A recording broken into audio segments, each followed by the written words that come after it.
Evet, sıra sizde. Biliyorsunuz ki doktorumuz, beyin cerrahımız, medarlı iftarımız. Şimdi mikrofon sizin. Buyurun, teşekkür ederiz.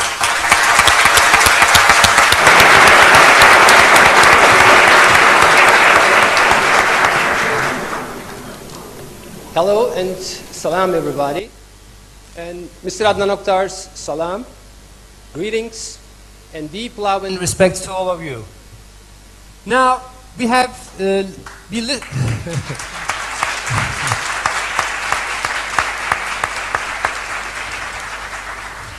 listen to the speakers today. It is impossible for life to emerge by chance. This is a scientifically and logically truth, and there is a creator, definitely. If somebody says I am, that means definitely this person is being created. Now, if you look at the scientific evidences, for example, they say if life emerged by chance, take a single protein molecule from a cell. There are thousands, even 10 billion proteins exist in a cell. One protein to exist by chance is impossible because other proteins must exist. Proteins can only be synthesized by a battalion of the proteins. DNA must exist, RNA must exist, a complete living cell must exist. And if you look at the history of life, we see the cyanobacteria, which can do photosynthesis, emerged 3.7 billion years ago all at once. Now, last fossils actually have shown that 4.3 billion years ago, actually, the first cell appeared all at once. That's a deadly blow to Darwinism. And also the fossil evidence. We have 700 million fossils today. We don't have any transitional forms. The species appear abruptly, complete, and perfectly formed. That was admitted by Darwin. That was admitted by Niles Eldredge, all the paleontologists, Darwinists, that species appear all at once with sudden creation. Now, the subject, now you're going to listen, my talk reveals its crucial secret about your life. So you should listen to it attentively because it's going to change your outlook into the material world. This is not a different approach. It is not a philosophy, but this is a fact supported by the science of today.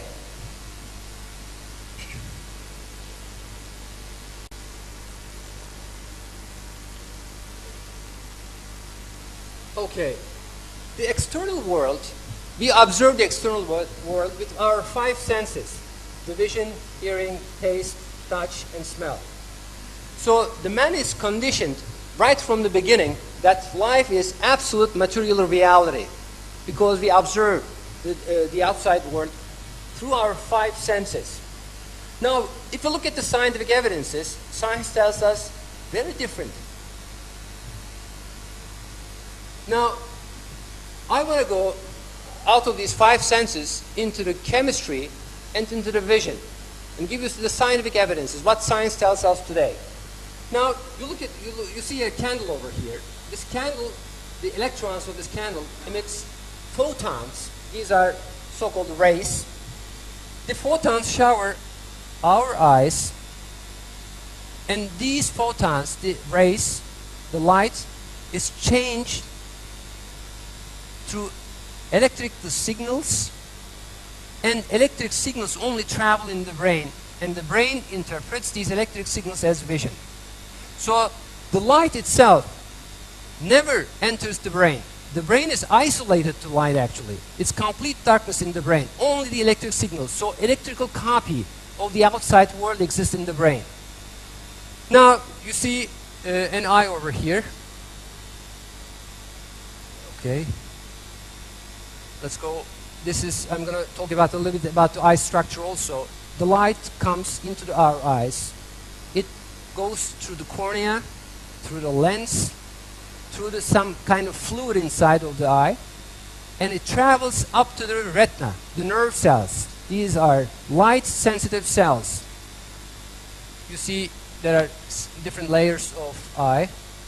There are like at least 40 different components, and that these components must exist all at once, all together, the eye to be functional. That's also a deadly blow, of course, to the Darwinism.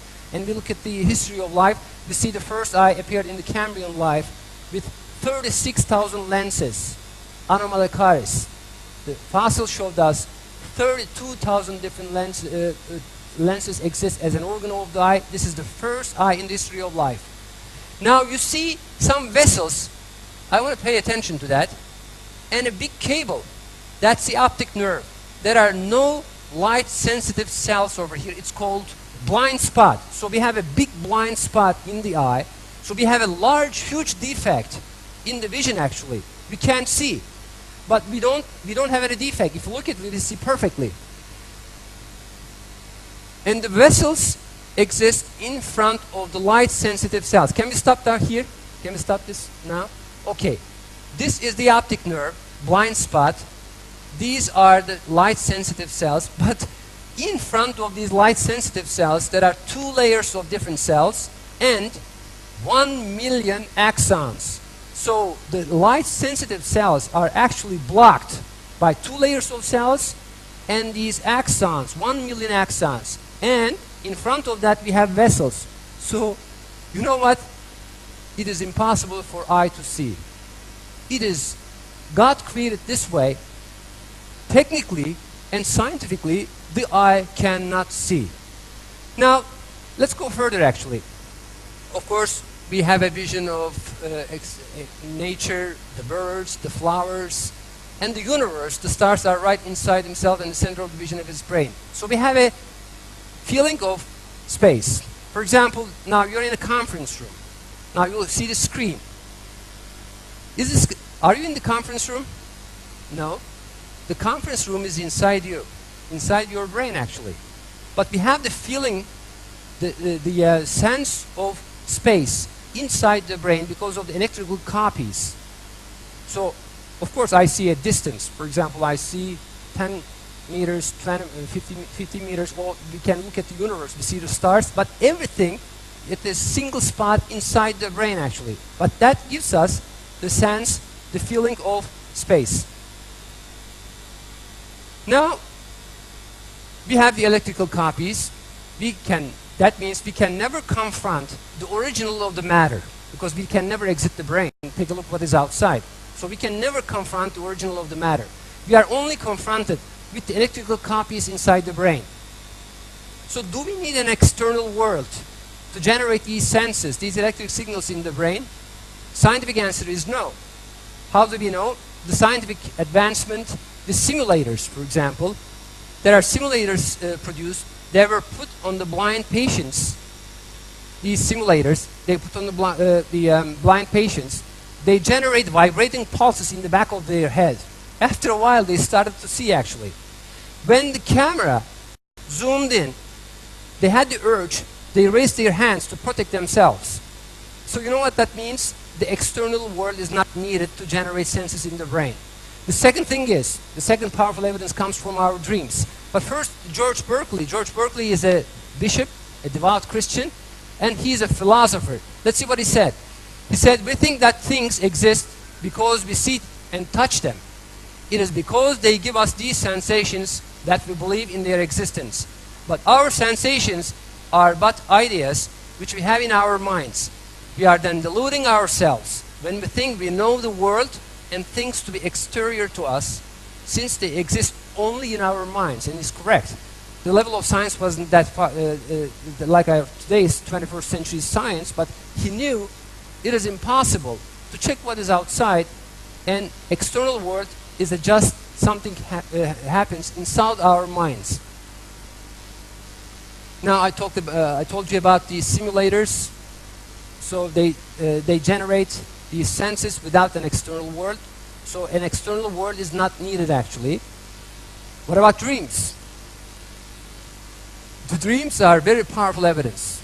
We always experience this evidence every night, almost every night. Whenever we fall asleep, we see crowd of people we have never seen before, houses we have never seen before. We go into environments that we have never been before.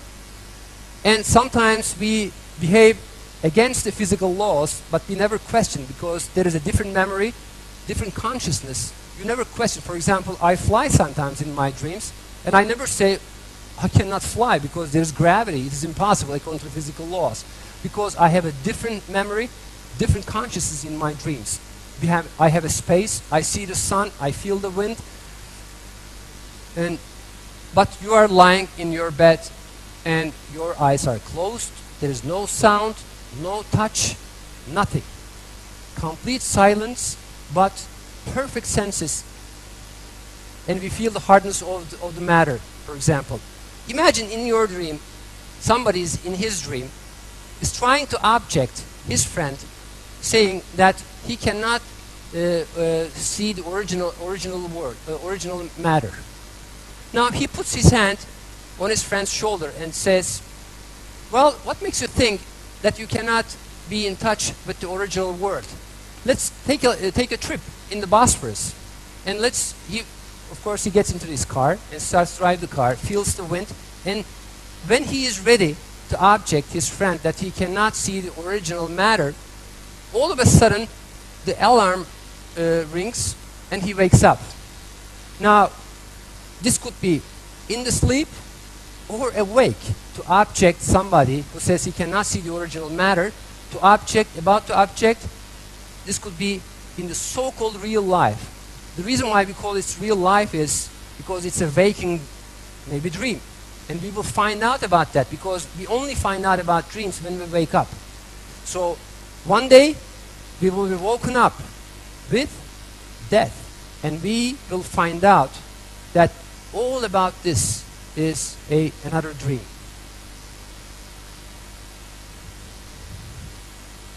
So it's a waking dream, of course. Now this is from Prophet Muhammad. The Prophet Muhammad sallallahu alaihi wasallam said that people are asleep and wake up when they die. This is to say that the objects seen in the world when alive are similar to those seen when asleep while dreaming. So that gives us a lot of evidence actually about the nature of this life. Not only that, in the Quran there are very powerful statements. God says in one of the verses, I seek refuge in Allah from a curse Satan. They will say, alas for us, who has raised us from our sleeping place? Now this is important because we only are aware of the dream when we only wake up. So when they are raised, they say, who raised us from our sleeping place, God says. This is what the All-Merciful promised us. The messengers were telling the truth. So then of course the next question is, who is the perceiver? If the eyes cannot see, then who is the one that sees or hears or touches or smells or tastes? Of course, this has to be a supramaterial being. Now, first, this Richard Gregory is a neuropsychologist from Royal Academy. He says in his book, there is a temptation which must be avoided to say that the eyes produce pictures in the brain. A picture in the brain suggests the need of some kind of internal eye to see it. But this would need a further eye to see its picture, and so on. In an endless regress of eyes and pictures. This is absurd, of course. But he knows if the eye cannot see, there are electric signals, copies of this so-called external world, then we must have an internal eye that sees. So who is the perceiver is the question. And another one, Ken Wilber, he says, philosophers since the Greeks have speculated about the ghost in the machine, the little man inside the little man, and so on. Where is the eye? The entity that uses the brain. Who does the actual knowing? Or as Saint Francis of Assisi once put it, what we are looking for is what is looking. So this material world is perceived by a being which is supramaterial being, which is not matter, and which is not image. This is the soul. It's a metaphysical being who can perceive.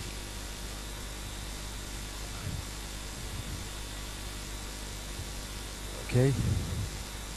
Now, in Quran, another statement from the Quran, God says, God keeps a firm hold on the heavens and earth, preventing them from vanishing away. And if they vanished, no one could then keep hold of them. Certainly, He is the most forbearing, ever forgiving.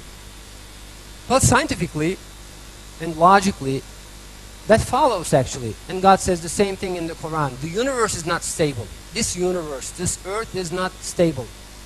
It is only exists because of the continuous creation of God.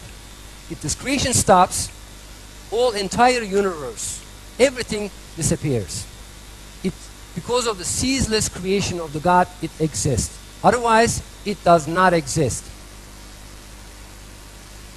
To God belong the east and the west. Wherever you turn, there is the presence of Allah.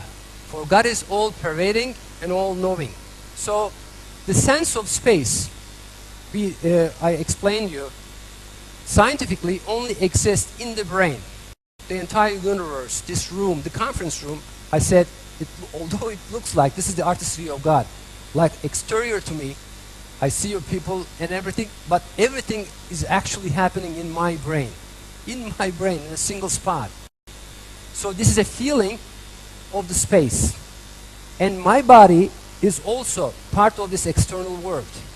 I see my hands, I see my legs, I see a body moving inside of the space, but everything is in fact happening inside of the brain as an electrical copy. This is a scientific fact. What about the brain?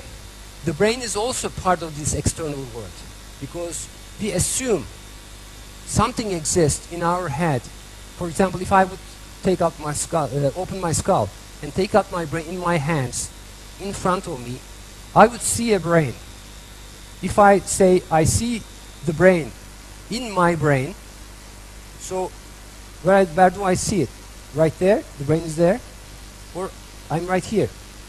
So you understand, logically and scientifically, this inevitably follows that leads us to think, who is the perceiver? This is the soul.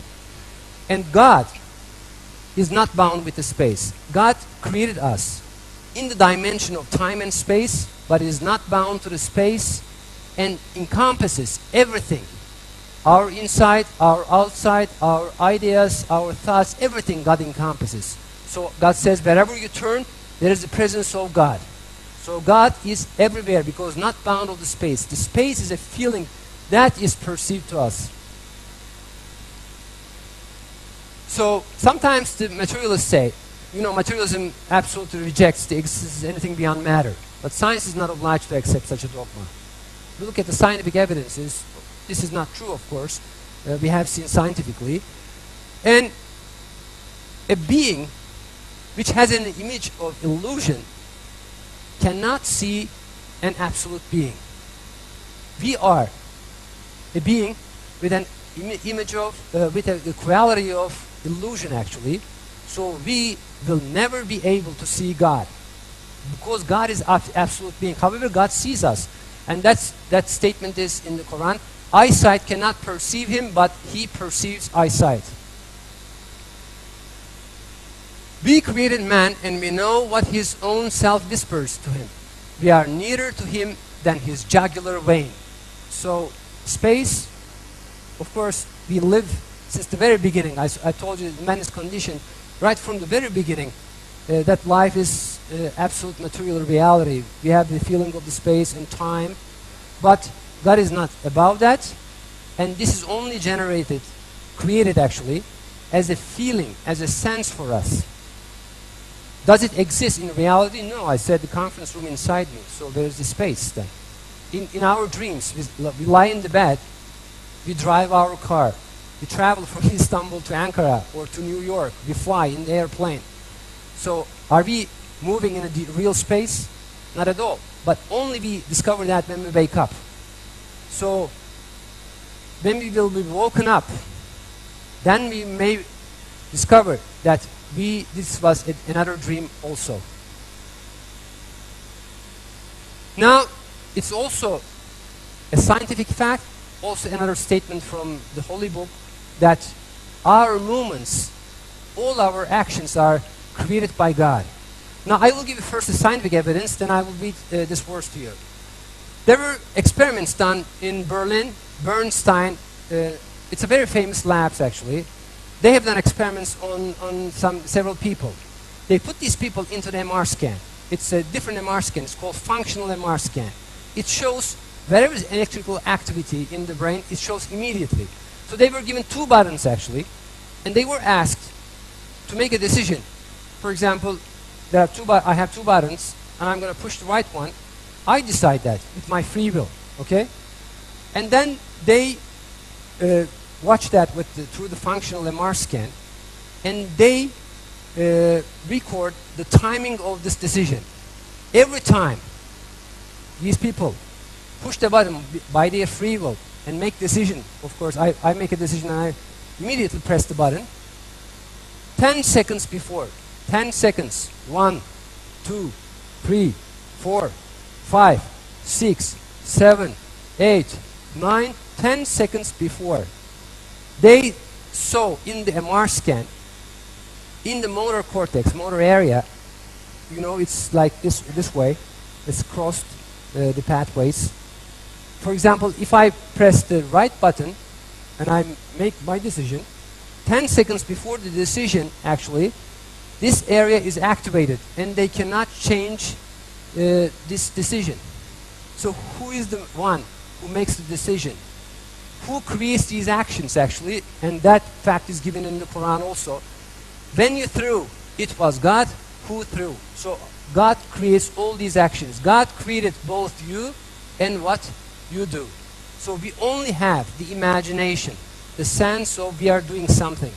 But scientifically, 10 seconds before, for example, I'm speaking over here, if you would put an MR scan on my brain, you would discover that 10 seconds before these words in my language center, it started, I cannot stop that. I feel like I'm making the decision and I'm constructing these sentences and I'm making these gestures over here. I push these buttons. 10 seconds before in my brain, the brain is activated and I cannot change this decision. So the important statement is, of course, there is clearly a creator, God, who displays a magnificent creation, who has omnipotent intelligence, eternal power and might, and creator of everything.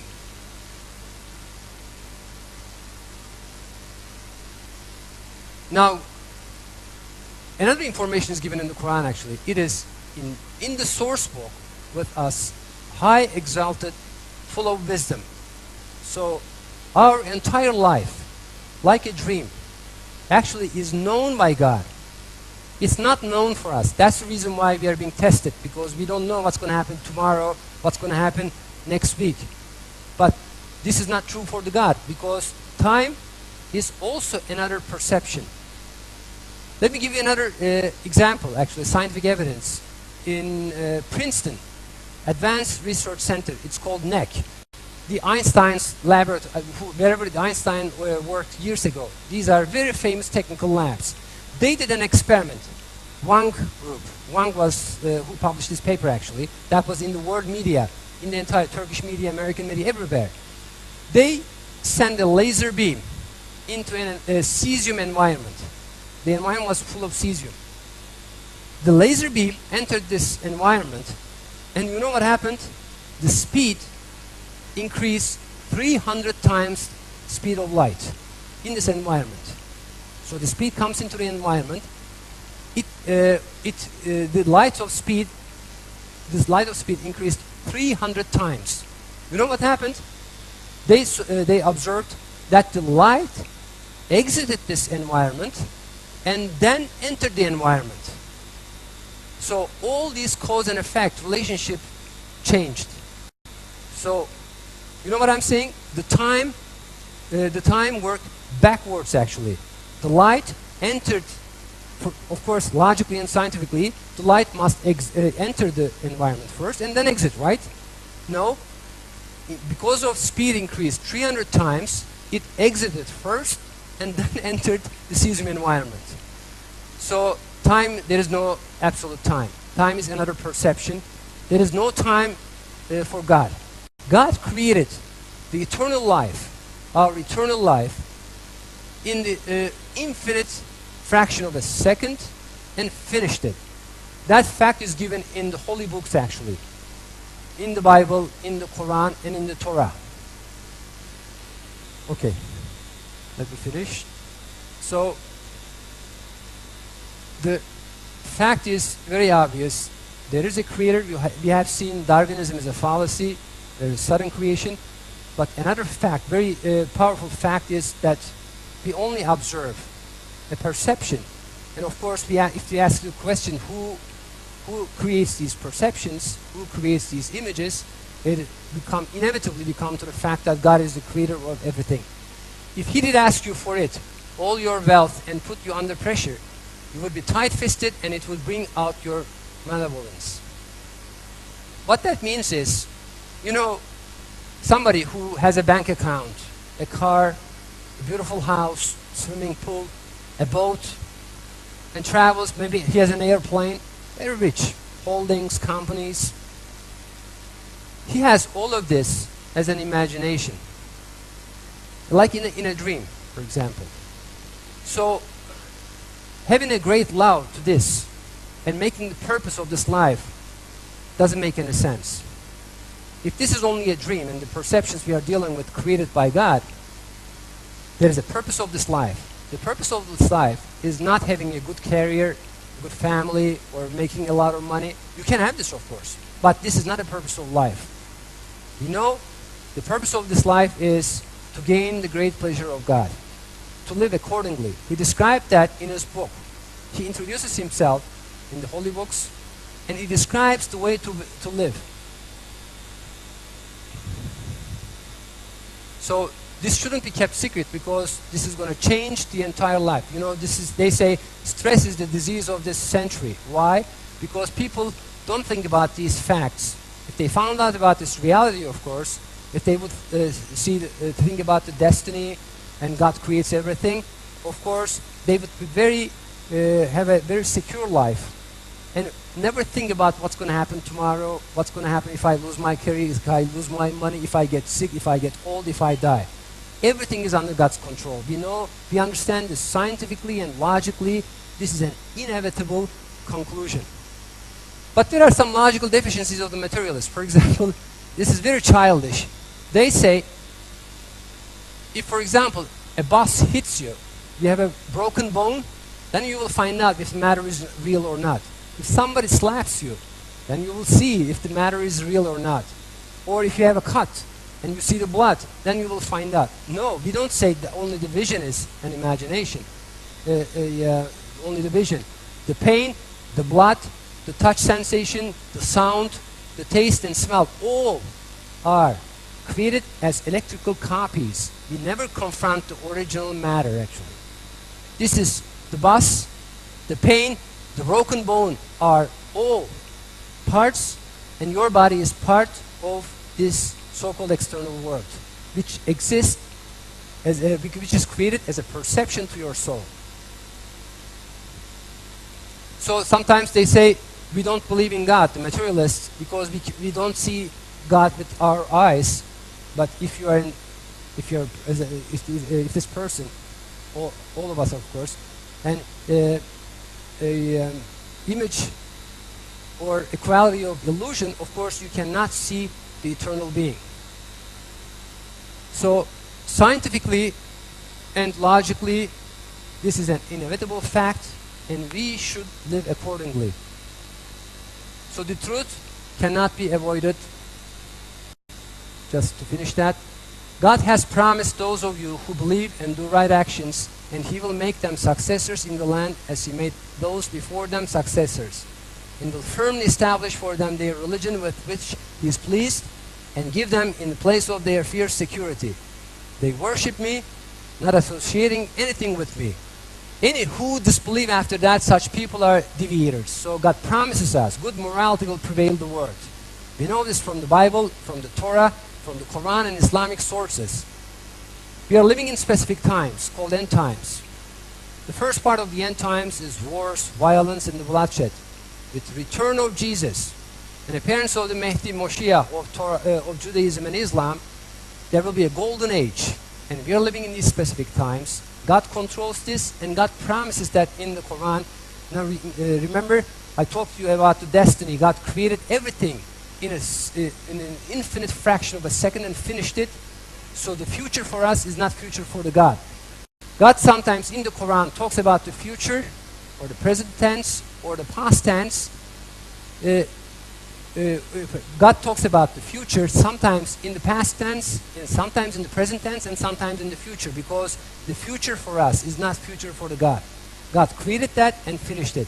So good days will come. We are very hopeful. We will see Jesus soon.